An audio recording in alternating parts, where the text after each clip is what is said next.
بسم اللہ الرحمن الرحیم۔ ایک دفعہ اللہ تعالیٰ نے ملک الموت سے پوچھا، روح قبض کرتے ہوئے تمہیں کبھی کسی پر ترس بھی آیا؟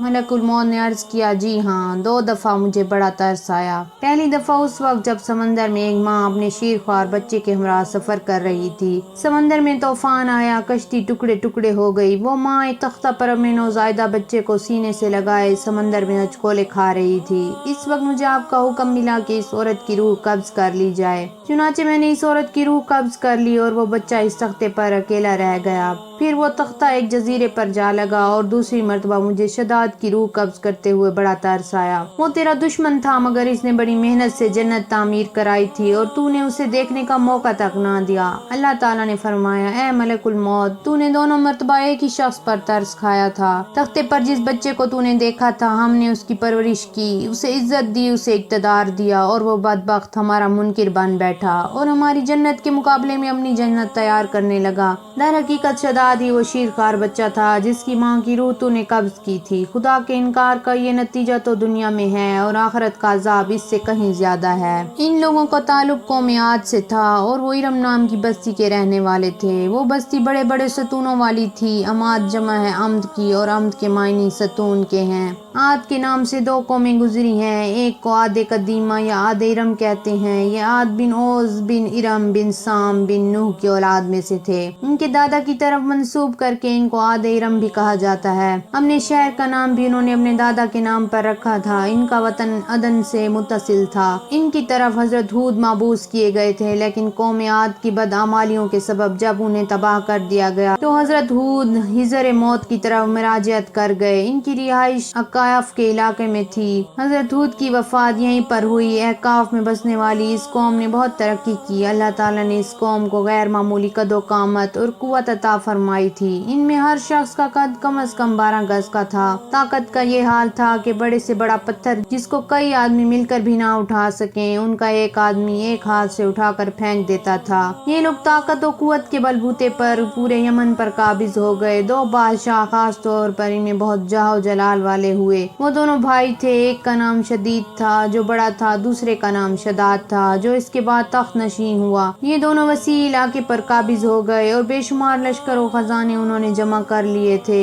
عاد ارم کا قصہ۔ شداد نے اپنے بھائی شدید کے بعد سلطنت کی رونق و کمال کو عروج تک پہنچایا۔ دنیا کے کئی بادشاہ اس کے باج گزار تھے۔ اس دور میں کسی بادشاہ میں اتنی جرأت و طاقت نہیں تھی کہ اس کا مقابلہ کر سکے۔ اس تسلط اور غلبہ نے اس کو اتنا مغرور و متکبر کر دیا کہ اس نے خدائی کا دعویٰ کر دیا۔ اس وقت کے علماء و مصلحین نے جو سابقہ انبیاء کے علوم کے وارث تھے اسے سمجھایا اور اللہ کے عذاب سے ڈرایا تو وہ کہنے لگا، جو حکومت و دولت اور عزت اس کو اب حاصل ہے، اس سے زیادہ اللہ تعالیٰ کی عبادت کرنے سے کیا حاصل ہوگا؟ جو کوئی کسی کی خدمت و اطاعت کرتا ہے یا تو عزت و منصب کی ترقی کے لیے کرتا ہے یا دولت کے لیے کرتا ہے۔ مجھے تو یہ سب کچھ حاصل ہے، مجھے کیا ضرورت کہ میں کسی کی عبادت کروں؟ حضرت ہود نے بھی اسے سمجھانے کی کوشش کی لیکن بے سود۔ سمجھانے والوں نے یہ بھی کہا کہ یہ حکومت و دولت ایک فانی چیز ہے، جبکہ اللہ کی اطاعت میں اخروی نجات اور جنت کا حصول ہے جو دنیا کی ہر دولت سے بہتر اور زیادہ قیمتی ہے۔ اس نے پوچھا، یہ جنت کیسی ہوتی ہے؟ اس کی تعریف اور خوبی بتاؤ۔ نصیحت کرنے والوں نے جنت کی وہ صفات جو انبیاء کرام کی تعلیمات کے ذریعے ان کو معلوم ہوئی تھیں اس کے سامنے بیان کی تو اس نے کہا، مجھے اس جنت کی ضرورت نہیں، ایسی جنت تو میں خود دنیا ہی میں بنا سکتا ہوں۔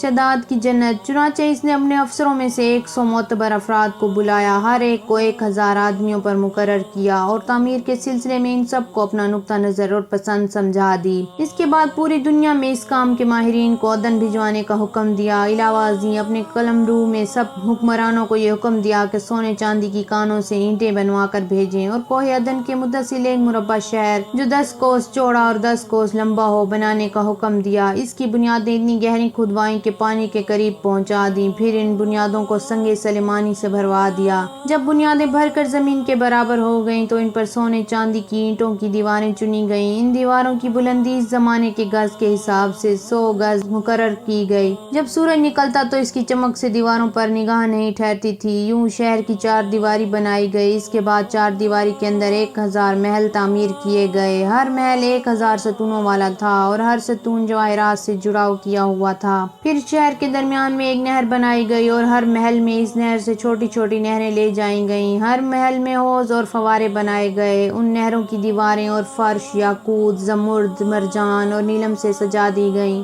نہروں کے کناروں پر ایسے مصنوعی درخت بنائے گئے جن کی جڑیں سونے کی، شاخیں اور پتے زمرد کے تھے۔ ان کے پھل موتیوں، یاقوت اور دوسرے جواہرات کے بنوا کر ان پر ٹانک دیے گئے۔ شہر کی دکانوں اور دیواروں کو مشک و زعفران و عنبر و گلاب سے سیکل کیا گیا۔ یاقوت و جواہرات کے خوبصورت پرندے چاندی کی اینٹوں پر بنوائے گئے جن پر پہرے دار اپنی اپنی باری پر آ کر پہرے کے لیے بیٹھتے تھے۔ جب تعمیر مکمل ہو گئی تو حکم دیا کہ سارے شہر میں ریشم و زردوزی کے قالین بچھا دیے جائیں۔ پھر نہروں میں سے کسی کے اندر میٹھا پانی، کسی میں شراب، کسی میں دودھ اور کسی میں شہد و شربت جاری کر دیا گیا۔ بازاروں اور دکانوں کو کم خواب ضربفت کے پردوں سے آراستہ کر دیا گیا اور ہر پیشہ ہنر والے کو حکم ہوا کہ اپنے اپنے کاموں میں مشغول ہو جائیں، اور یہ کہ اس شہر کے تمام باسیوں کے لیے ہر وقت ہر نوع و قسم کے پھل میوے پہنچایا کریں۔ 12 سال کی مدت میں یہ شہر جب اس سجاوٹ کے ساتھ تیار ہو گیا تو تمام امراء و ارکان دولت کو حکم دیا کہ سب اسی میں آباد ہو جائیں۔ پھر شداد خود اپنے لاؤ لشکر کے ہمراہ انتہائی تکبر اور غرور کے ساتھ اس شہر کی طرف روانہ ہوا۔ بعض